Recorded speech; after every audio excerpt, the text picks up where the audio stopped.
On this week's episode, a movie starring an A-list actor filmed in Boston is delayed because of the actor strike. Barbie's success has Mattel digging through the toy box, and apparently aliens are real, so if they visit, what movies should they watch? This is The Hub on Hollywood. I'm James. I'm Jamie. We come in peace. Or do we? Or do we? Oh, That's God. good.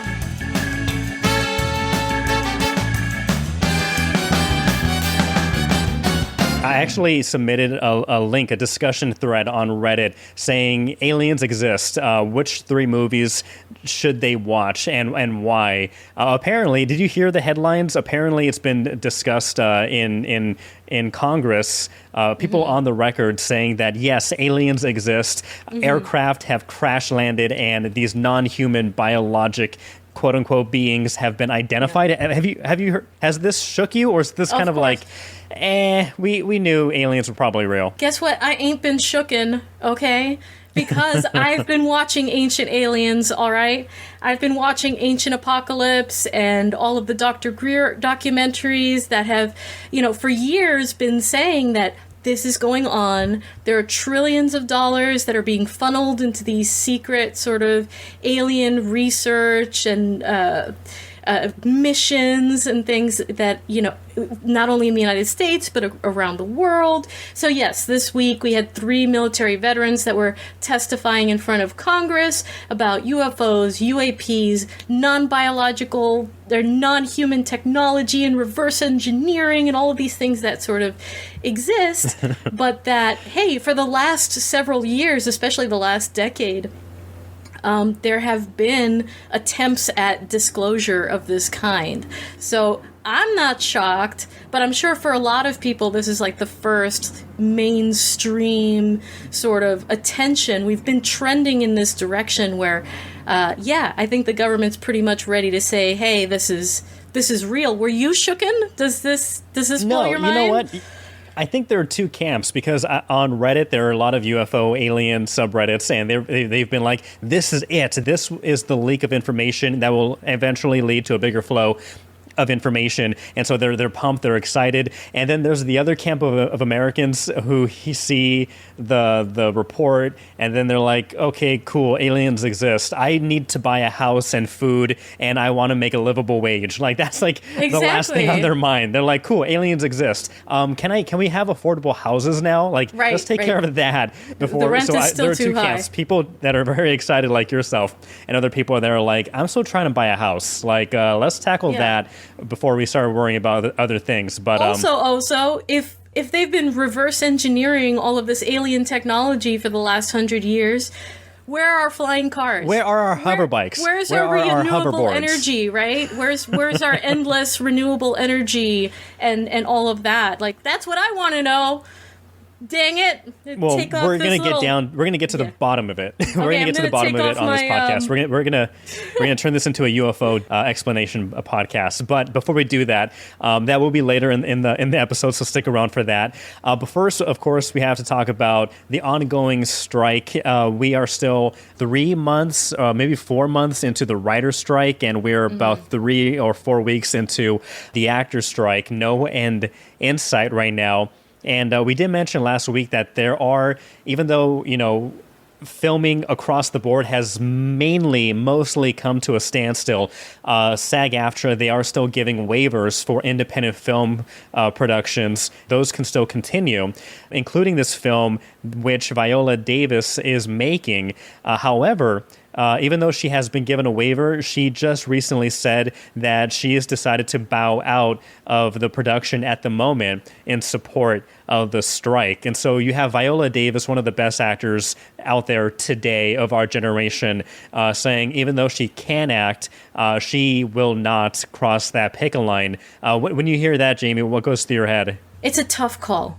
Everybody wants to work, and there are these independent productions that are meeting the demands of the union, I mean. However, if movies are still being made, it's not creating the effect that we want, right? There's still going to be entertainment that's being produced and coming out, and people are not going to feel the impact on the entertainment industry in the same way. Sarah Silverman came out just a couple of days ago saying that she was pissed off in a very long ranting video saying the people who are crossing that line, who are working for all of these waivers, the films that have been given waivers, calling them scabs, etc., expressing her frustration that, hey, if we're hurting right now, then we all need to be hurting right now. There needs to be solidarity, right, and no one should be working. And I can absolutely identify with that. I'm not sure why SAG is giving that many waivers right now, so it feels sort of like they're giving away a little bit of their power in this debate, right? In this negotiation.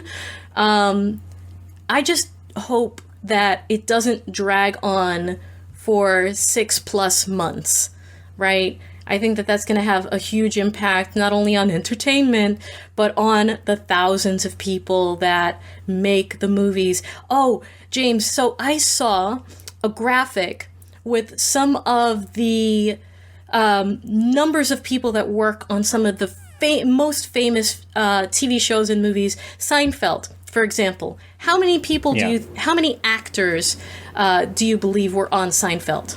Oh, hundreds. I mean, background actors included, because if so, everyone, thousands. All of the actors, right, it was closer to 1,400 people that worked on Seinfeld, actors that worked on Seinfeld. Well, most people think like, oh, no, it's like 10 or a dozen.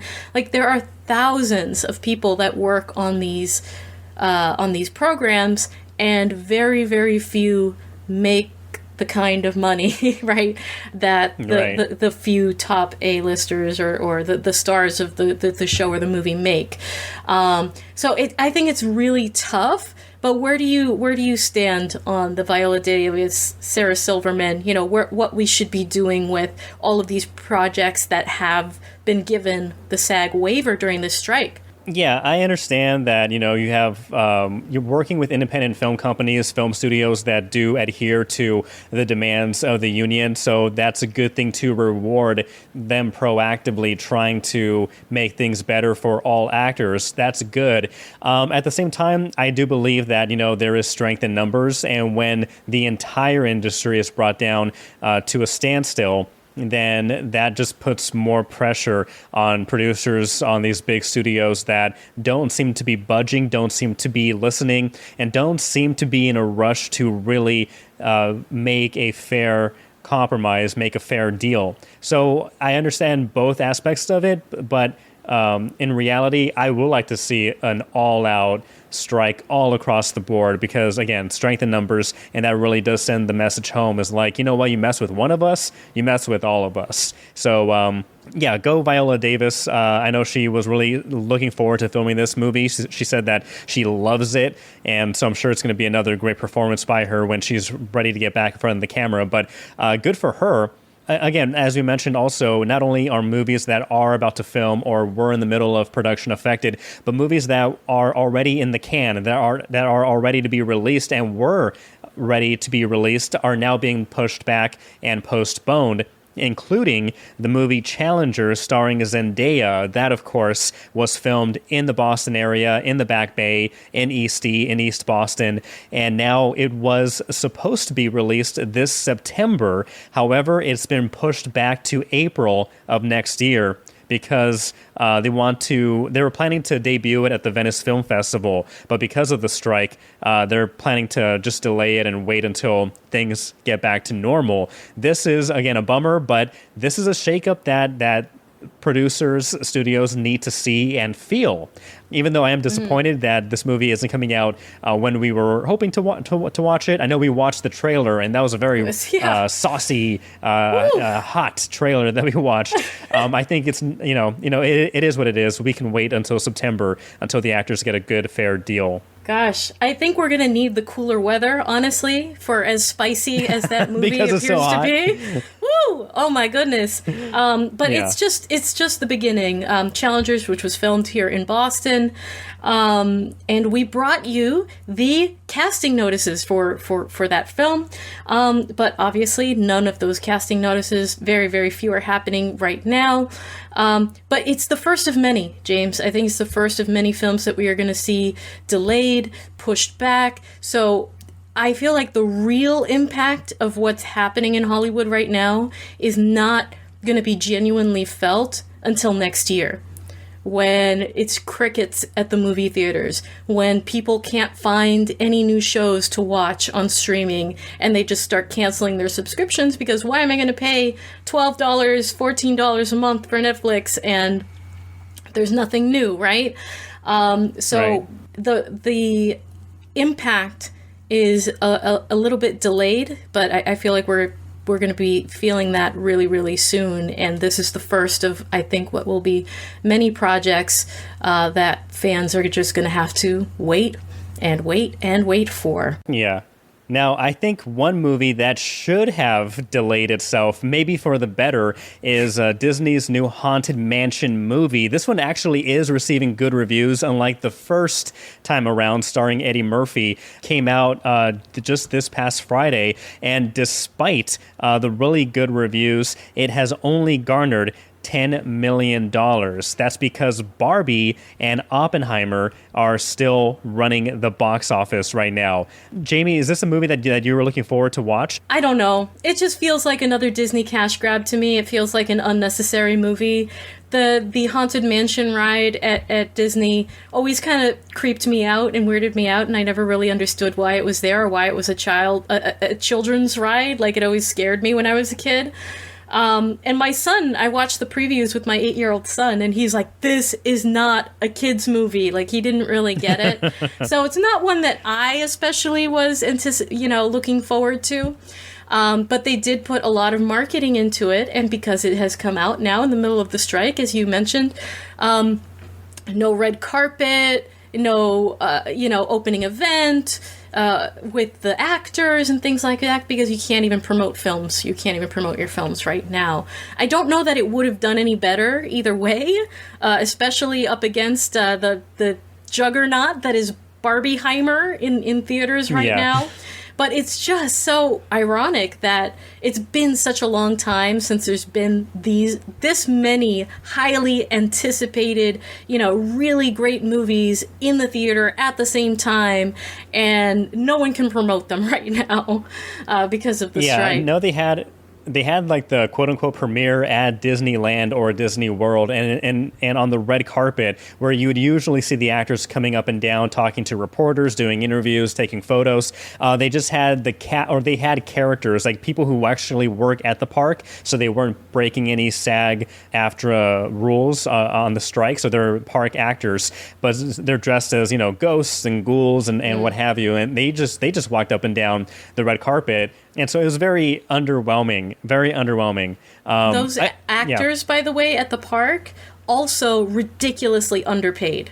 Oh, yeah, I'm sure. Disney needs to do better. I think they're the main culprits here. So Bob Iger, they need to do better. They need to do much better. Sorry I interrupted you. Go on. I think this movie would have done better if it delayed itself maybe another week or two. Let the big popularity, the big hype around Barbenheimer it's going to be a while. I think these two movies have legs, but if you kind of delayed yourself a little bit, put out some more promotional stuff, more ads, more, on TV, on Instagram or what have you, just get the word out there more and more and more. That way, I think it would have had a better opening weekend, better opening day. But yeah, Barbie and Oppenheimer are two Goliaths right now that it's going to take a long time for these to be knocked down a peg.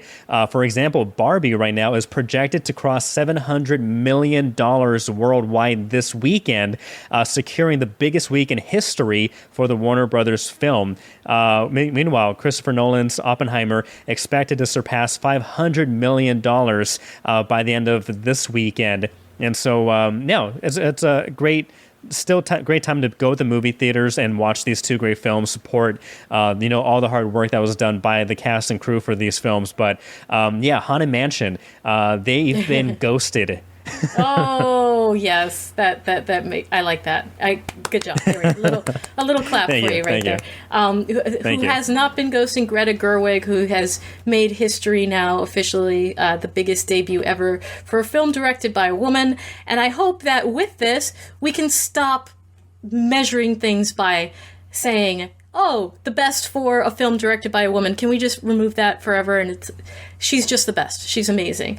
But speaking of Barbie, speaking of Mattel has cha-ching, cha-ching, little dollar signs in their eyes, and they are looking to capitalize. Like you said earlier, they are digging through the toy box to see what else people will go and see. Yeah, you know what they say, if it ain't broke, don't fix it until you use it over and over and over again, and then it breaks. That's usually the film industry's game plan. And sure enough, because of Barbie's major success, we're seeing the Mattel toy box being ripped open and seeing which toys can be made into the next franchise. This is going to be Mattel's cinematic universe. I'm already calling it now. But some of these games that they're trying to build movies or franchises around, very few I think will or could work, but there are more that I think, like, what are you thinking? What are you thinking? Yeah. I don't know what they're thinking. They're using their imaginations. But I don't know that we're all on board with this. So if you want to dive in real quick, we can talk about a couple of these projects. Some of them, like you said, most of them, I don't see them. So apparently Lena Dunham of Girls fame is set to direct a Polly Pocket family comedy with Lily Collins set to star in this. You remember, you know the little Polly Pockets, those teeny tiny little dolls? Oh, yeah. Yeah, because you didn't really play with Polly Pocket, but I know you had a sister. All my cousins yes. are girls. And so, yeah, we were surrounded by that stuff. Okay. So I'm not sure that I would care about a live action Polly Pocket. I hope that would maybe be geared more towards kids. Maybe it would be successful. But Barbie, was an adult movie. It was geared towards adults. It's not really a kid movie. So maybe Polly Pocket would be better aged down for that audience. But let's see. What else have we got here? They have American Girl Doll, which would be a family comedy based on the world of dolls. I'm not too familiar with. I know what American Girl Doll is, but I don't know if there must be lore. Apparently, there are a bunch of like straight to DVD movies, but other than that, that's going to be an interesting one. Now, one that we talked about earlier that seems very random, but I think could work, is Barney. Now, if it was like a straight kind of like rehashing of the old TV show back in the day of the giant purple dinosaur, I think it'll be weird. However, the only reason why I feel like this has a chance of being good is because it's apparently going to be produced by Daniel Kaluuya of Get Out fame, and he's in such, he picks his movies very well. And so I don't think he would pick a stinker. So I think the script or the idea behind this Barney live action movie, I think it has potential. I'll leave it at that right now. Well, it's meant to be a horror, right? It's not like a straight Barney redo, but it's like supposed to be a horror film.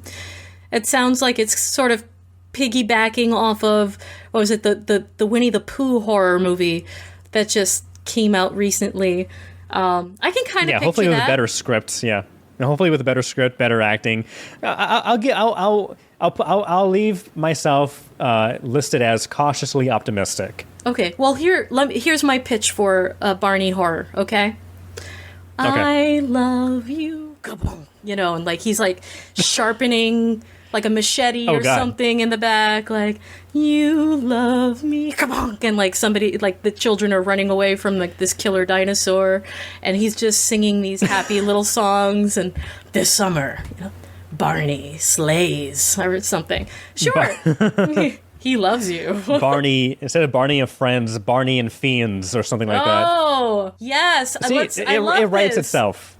Yeah. It writes itself. We need to be brought in on this next one, we should. We need to get hired for consultation. The next one, Hot Wheels. Basically, Okay. I mean, I think they already make Hot Wheels in live action. They're called the Fast and Furious franchise, the Fast and Furious series already. So I don't know how more Hot Wheels you can get. Also, than Cars. All the Cars movies, right? Yeah, so apparently this is going to have multiple writers and producers, including J.J. Abrams. Yeah, they're dumping so much money into this. This one, however, this is going to be interesting because, like Barney, this is supposed to be a kind of like a horror comedy with Cocaine Bear's writer Jimmy Warden, and that is Magic 8 Ball. Have you ever...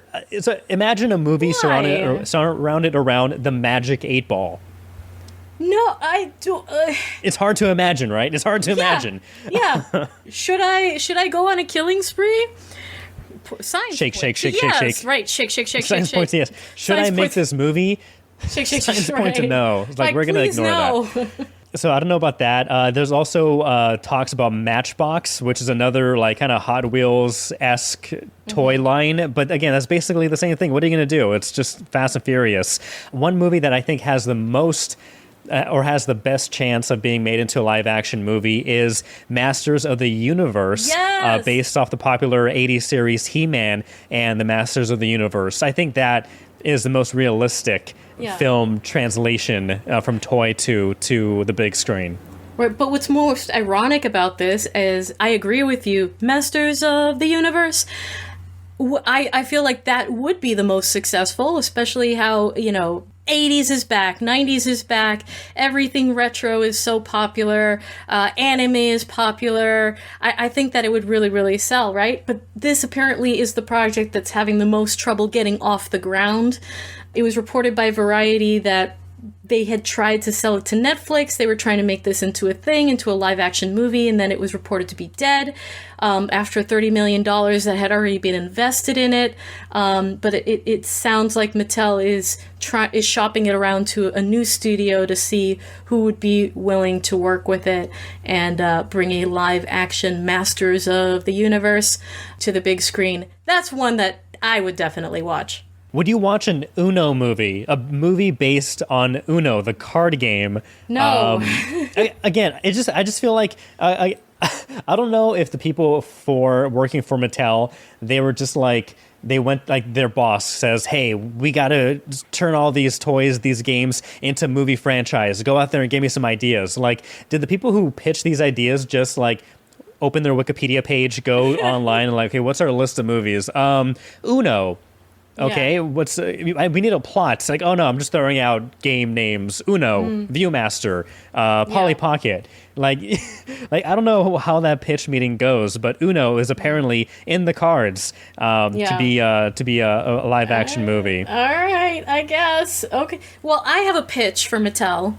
Okay. I want to see, and I know I don't really like sequels and things like that, but I would like to see a Barbie movie sequel that follows Ken. I know you haven't seen the movie yet, but I'll just leave it at that. I would like to see the next chapter for Ken in the sequel of Barbie, and call it just Ken, and have Ryan Gosling singing shirtless much more. That's what I'd like to see. Thank you. Thank you, universe. I am watching Barbie this week. I am excited. I have watched Oppenheimer, of course, but I need to cleanse my palate with some pink. Really looking forward to that one. But yeah, Mattel, they're grasping at everything, and some of these may pay off. Others, I will predict that they should have been left in the toy bin. But we'll leave it at that. You know what shouldn't be left in the bin of wonder? Sure. Aliens. Sure. That was the best transition I've ever. No, I'm kidding. Yes. No, I agree. Aliens. Right? But you got to do it like the guy on Ancient Aliens with the hair, and you got to go aliens with your hands out, extended out, exactly like that. There we go. Aliens. That'll be my thumbnail for the video. Yeah. So I have like everybody else have been talking about the congressional hearings, talking about these former veterans or these current veterans, talking about their time in the military, and pretty much saying that there is extraterrestrial life and humans, the government has made contact, or at the very least found remains of aliens. And, that, of course, as we mentioned before, created two camps. The camps of, yes, we knew it, we are the true alien believers, and this just proves that we're not crazy. And, what I saw that one hazy night when I drank 15 beers wasn't a blackout mirage. It was real. And then you have other people kind of saying like, okay, I mean, we all kind of assumed aliens exist. Again, I want to be able to pay for a house. I want to be able to pay for groceries. I don't care about aliens right now. That's my least biggest concern. But that had me wondering, you know what? If aliens do visit Earth and they are able to comprehend our language, what movies should they watch? So I went to Reddit. I went to Reddit R Movies, and I asked, what are the 3 movies you show them and why? And so I had my top 3 picks, which I'll go over right now, but we got a good number of responses, some serious, some not so serious, but all of them pretty fun that we'll also go down the list with. But Jamie, my number 1 pick of which movie they should watch and why is Paddington 2. It's one of the best movies ever. It is one of the best movies ever. Pedro Pascal and Nicolas Cage think so as well. I said that they should watch it because it shows that we can be a kind species. If we are kind and polite, everything will be all right. That's the motto. That's the phrase that I try to live by. So Paddington 2, I think if they're hostile, if they're very cautious and nervous about us, they'll look at that and they'll be like, okay, these things are nice. Like, let's not blow them up into smithereens.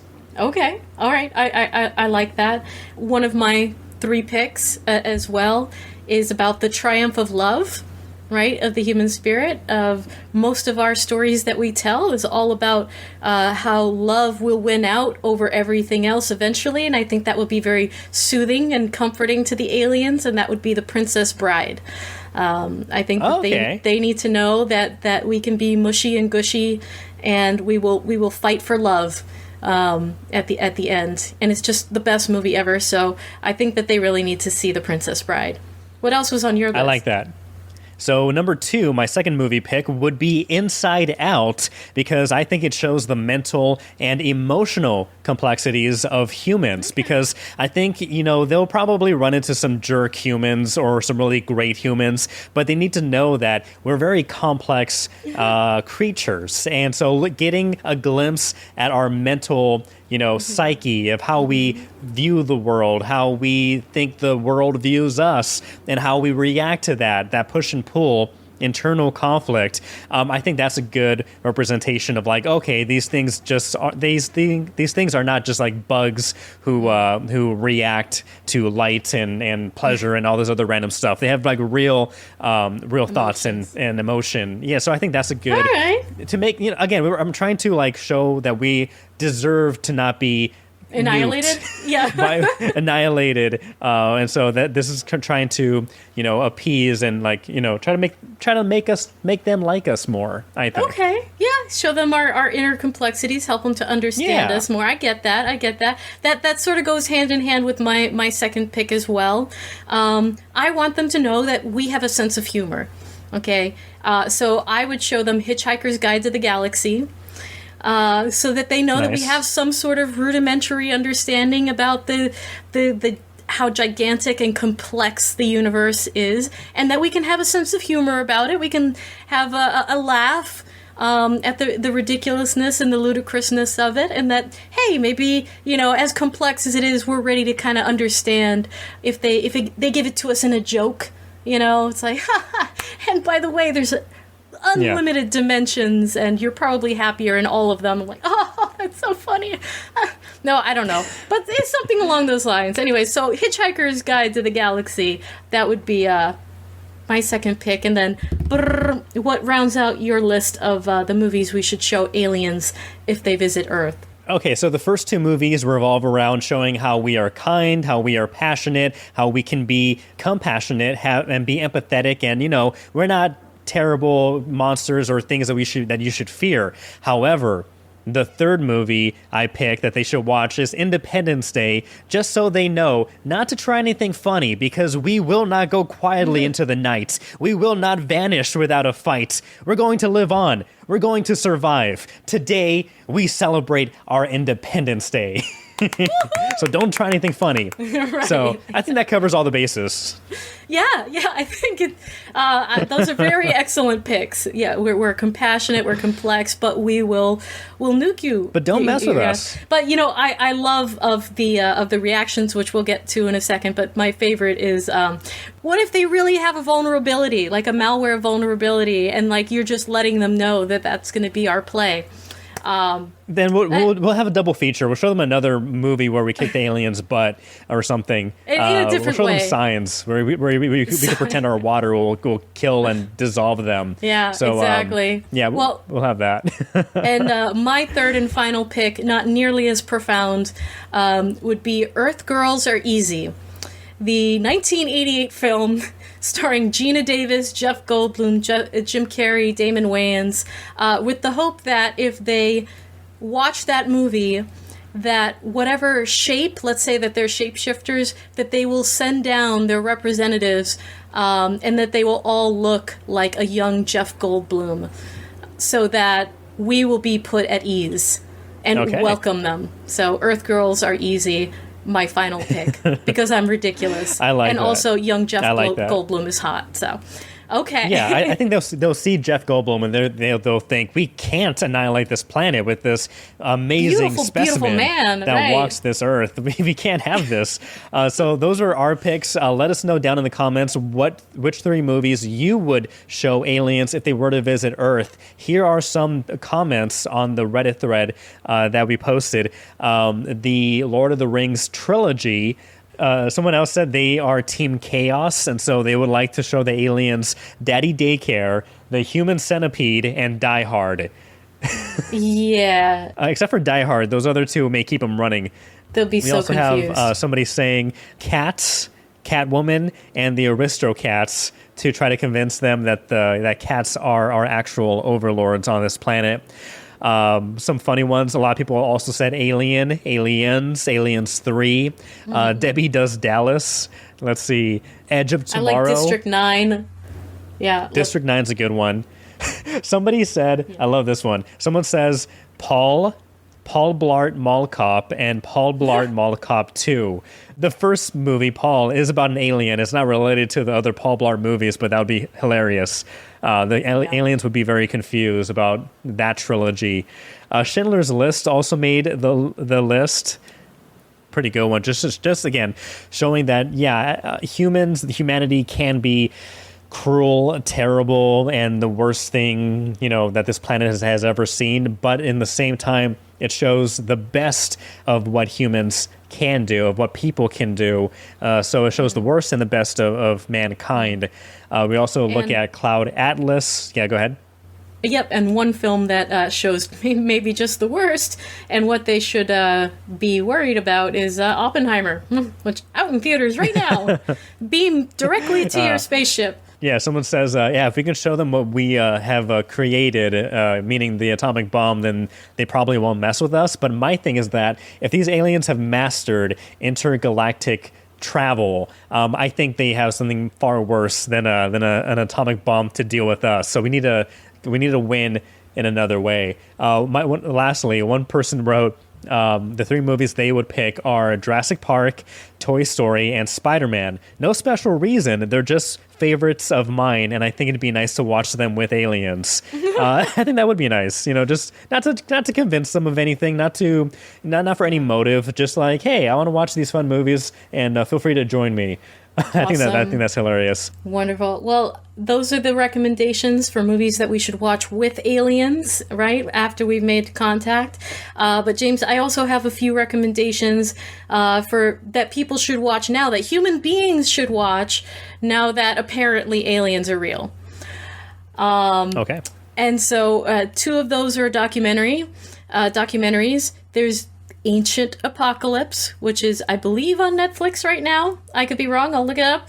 But Ancient Apocalypse, talking about the Younger Dryas that happened about 12,000 years ago, and what the new research and new discoveries shows us about where humanity came from and what we should be adding to our extended history of humanity, and how, aliens might be playing into that a little bit. And there are a million documentaries by Dr. Stephen Greer. The one that I recommend you watch first is called Beyond Top Secret. This is the man who's been behind the disclosure movement and the Disclosure Project for over a decade, trying to bring whistleblowers forward to talk about aliens and secret government programs. And he claims that he has a system for making peaceful contact with aliens that you can do in your own backyard. There's an app and everything, James. There's an app and everything. It must be real. Right. And that's Beyond Top Secret, Dr. Stephen Greer and all his documentaries. And then the last one that I recommend, again, is Earth Girls Are Easy from 1988. Gina Davis, because Jeff Goldblum is just beautiful, and we all just need a laugh and to not take ourselves that seriously. And, if we're going to be destroyed anyway, might as well go out with a laugh. And a bang. There we go. Well, let us know what you think. Which movies would you watch with aliens? Comment down below at Hub on Hollywood. We are on Facebook, Twitter, or X. I'm not going to call it X. I'm still going to call it Twitter. It's going to be Twitter forever. Oh, Lord. We are on Twitter, on TikTok. You can follow us at Hub on Hollywood. We are on YouTube, and you can listen to us anywhere you listen to podcasts. But I just can't wait till we are visited by aliens, and maybe they could come down and strike a good deal between the actors and the producers. I bet that they could. And I bet it would be really fun to dress an alien all in pink and then just go binge watch Barbie. Yeah, I'd love to do that. They're welcome, actually, to join me if they'd like to go see a double feature of Barbenheimer this weekend. So welcome, aliens. Subscribe to us at the Hub on Hollywood. We'd love to have you listen. And this can be your source. This can be your repository or your source of information about Earthlings and what they like to watch and what entertains us, so that you can make us feel better when you take us over. I bet you would do it a lot better. They would run the world a lot better than we do. So anyway. Yeah, I welcome our new alien overlords. Right, there you go. And he put it succinctly. Excellent. Thank you for listening. We'll see you guys next week. Until then, I'm Jamie. I'm James. Bye. Bye-bye.